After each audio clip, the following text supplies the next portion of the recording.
We're 250 years into this. We owe this to George Washington and our founding fathers to make sure we have 250 years and then some still left. And I believe we can. But it requires our movement not to die when they meet Donald Trump at a store. That's the answer. And so, even if that's a little different than what you might have been thinking about doing 3 or 6 months ago, skate to where the puck is going. Our movement belongs to me. It belongs to you, to the people of this country. And that's what it's going to take our America First movement to the next level. So what's going to stop the deep state from shutting you down? Because it has basically shut Trump down. Yeah. And that, I think that's what everybody's worried about is, what tools do you have? Sure. Because so the first thing I'll say is, we're in a moment where anybody who tells you they've got it all figured out, don't believe them. But I think I'm the best shot we have, and I'll tell you that. We're in the middle of a war in this country. It's not a war between black and white. It's not even a war between Democrat and Republican, not really. It's a war between those who love this country and a fringe minority who hates this country and wants it to cease to exist. It's a war between the permanent state, the managerial class, the swamp, and the everyday citizen. And if you want a general to lead us to victory in that war, commander-in-chief who will lead us to victory, pick the one who is not yet wounded in that war. Now, I have something that Trump doesn't. A, I have fresh legs, and I'm coming from the next generation. I can reach the next generation, and the next election, this can't be a 50.1 election, guys. This has to be a landslide, a moral mandate. I will bring that next generation along. I think we're going to win the Iowa caucus in a shock, because many of our supporters are not polled. Most of our supporters are not polled. They're actually people, young people and others. We're going to win the general election for the same reason. A landslide minus some shenanigans is still a win, which is what we need.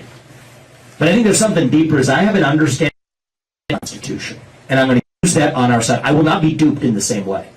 I told you, they duped me. They say you can't fire those employees. He was incredibly frustrated by it. Read the law. Those civil service protections only apply to individual employee firings. They don't apply to mass layoffs. They told him you need a constitutional amendment to end birthright citizenship. No, that's not true. That's what the Constitution already says. Told him you can implement mass deportations.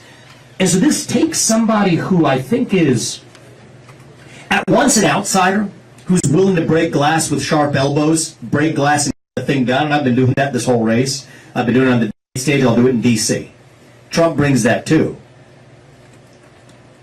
But it also takes an outsider who knows and deeply understands the law and the Constitution in this country. Those two things don't usually go together. Now you got the academic law type over here, you'll have the business guy over here. Those two things don't usually go together. That's what gives me my sense of duty, my obligation. My faith teaches me that God puts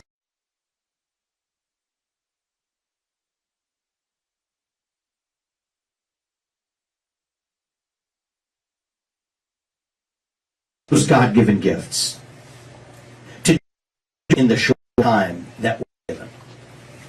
And I think that's what it's going to take right now more than ever. Thomas Jefferson, he was 33 when he wrote the Declaration of Independence. He was a guy who had both those qualities. He was an intellectual, he understood it. He wrote the darn thing in terms of the Declaration of Independence, but also could execute, sent Lewis and Clark out all the way to the western frontier when it was required. He invented the swivel chair while he wrote the Declaration of Independence. I think we live in one of those 1776 moments. So if Thomas Jefferson were alive today, I'd be dropping out and endorsing him. But he's not. And I think that's what it's going to take, is somebody who understands the Constitution deeply, but who has the fortitude and the spine to cut through what the deep state puts up. And I think right now, more than ever, that is going to take somebody with fresh legs from the next generation. I'm not bearing any illusion. You strike the swamp strikes back. They're going to come for me in many of the same ways they're coming for Trump. I understand that. But I'm not going to make it as easy for them. I know the Constitution. We're going to use it on our side. The Supreme Court agrees with me 6-3 on everything that I've told you. So if they sue me, great. We'll take it to the Supreme Court and win so that the guy who comes after me doesn't have his hands tied in the same way. The Department of Energy, the Department of Education. We don't need these things. But as long as I've been alive, I've heard, Republicans Yeah. say, we need to get rid of them, we're going to get rid of them. How technical do you want me to get? No, you're right. It frustrates the heck out of me. If you asked me a year and a half ago, was I going to be running for president? I'd have said that sounds like worse than a sharp poke in the eye. Okay. And I promise you, with a 3.5-year-old and a 1.5-year-old and my wife who's in Iowa but seeing patients via telehealth right now, she's saving lives every day. She's a throat surgeon. I promise you we're not doing this for convenience. Yeah. I'm pulled into this race because it requires somebody who actually understands the why. I'll give you a detail. The 1977 Presidential Reorganization Act. Congress has already given the U.S. President, under certain cases, the ability to shut down agencies. If it either improves the efficiency of operations in government, eliminates redundant agencies, or promotes the economy. That's the basis. The $80 billion for the Department of Education that we'll give back to parents across this country, that checks the economy box out of the gate. So you're pulling me into some technical details here, but these are great questions. It takes a president who knows and understands the constitutional toolkit deeply. When the swamp class of advisors tells you you can't do it, you can't fall for their trick.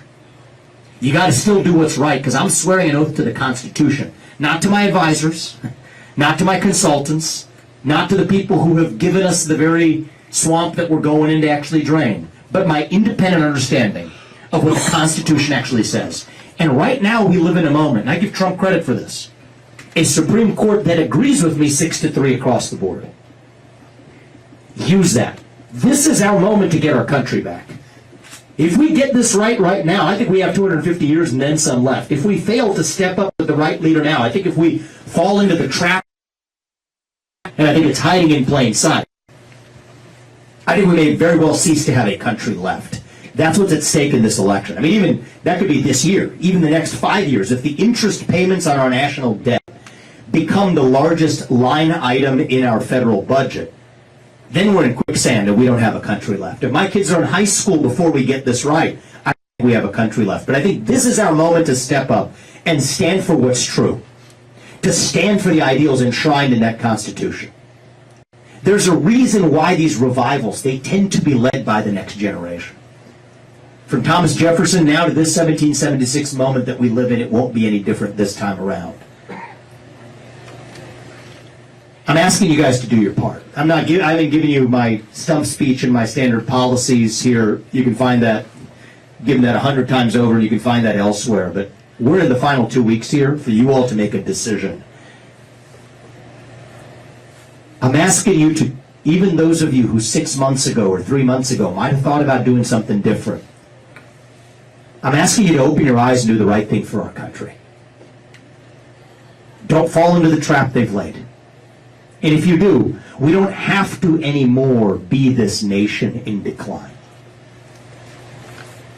We don't have to be at the end of the ancient Roman Empire, as we're taught to believe. The way I'd like to see it is a nation right now. I think this is what our founding fathers would say. This is what George Washington would say if he were alive today. I think he'd look at our country and say we're still really just a little young, actually. Going through our own version of our adolescence. Figuring out who we're going to be when we grow up. And when you view it that way, it makes sense again, actually. You go through your adolescence, you go through that identity crisis. You lose your way a little bit. You do some stupid things. At least I did. But we are stronger for it when we get to our adulthood on the other side.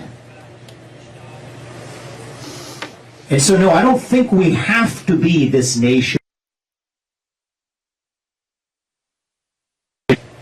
I think we still can be a nation in our ascent.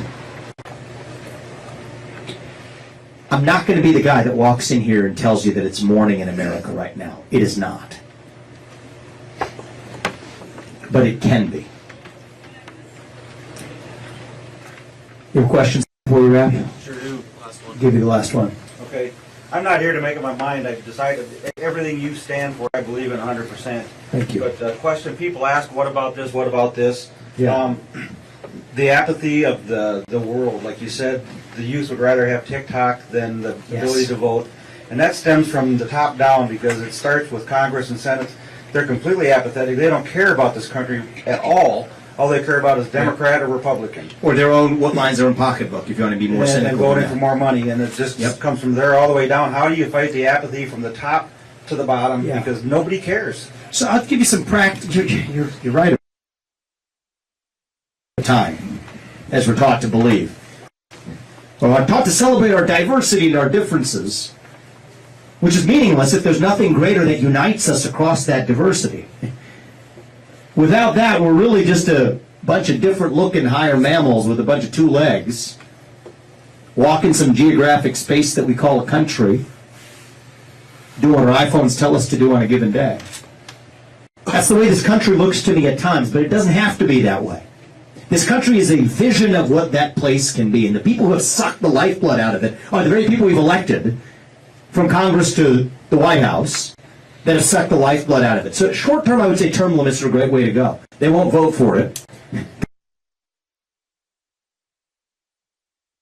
Then they'll all vote for it, because it's very popular.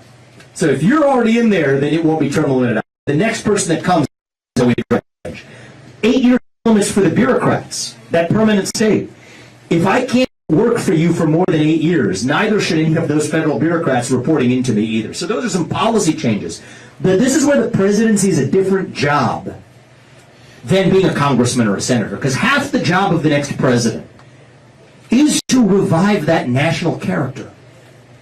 Part of this is just the way we lead this country. Half of it's the policies, but the other half is reaching that next generation with a vision of what it means to be an American, to stand for it. The standard I want you to hold us to as a family, because we're doing this as a family, is to be able to say to your kids, as I want to be able to say to mine, that I want you to grow up and be like him, whoever that is, in the White House. It's been a long time since we've held our presidents to that standard as well. We got to be running to something. We can't just be running from something. The left will feed us wokeism, transgenderism, climatism, COVIDism. But it's not an accident you get depression and anxiety and fentanyl and suicide at the same time. These are symptoms of a deeper void of purpose and meaning. And I think that this is part of the job of the next U.S. president that we've forgotten. Not some fake optimistic BS. I told you, I'm not going to tell you the American dream's alive and well. I got to see with clear eyes what it is that is the present, but still tell you what we are running to. That we're still on our way to that shining city on a hill. That we will look our kids in the eye and mean it when we tell them that the United States of America is still the nation. Where no matter who you are, or where your parents came from, or what your skin color is, that you will get ahead in this country with your own hard work, your own commitment, your own dedication. And that you know what? You are free to speak your mind at every step of the way. That is the American dream. That is what I am leading us to. And with your help, and that's what I'm asking you for, is your help. That's what we're going to revive to save this country. A guy like me isn't supposed to do this. The system isn't supposed to work this way. It's supposed to be done by 30 TV commercials by whoever pays for the most advertisements by some super PAC. It doesn't work that way because Iowa goes first. Every one of your votes on January 15th is like the equivalent of 1 million people in the impact of who becomes the president. If I win the Iowa caucus, I'm your next president. If I'm your next president, we revive our national character. We revive who we are. We get done the things I'm telling you I'm going to get done as your next president without asking anybody for permission or for forgiveness. So I'm asking you for 15 minutes of your time to save this country And I'm asking you for a little bit more than that, to tell everybody in this community who couldn't be here what we talked about today too. And if you all do your part, Apurva and I and our family, we will do ours to, yes, make sure that our country's best days are still ahead of us. Thank you for coming today, guys. God bless you and your families, and that God bless our United States of America. Thank you. Thank you.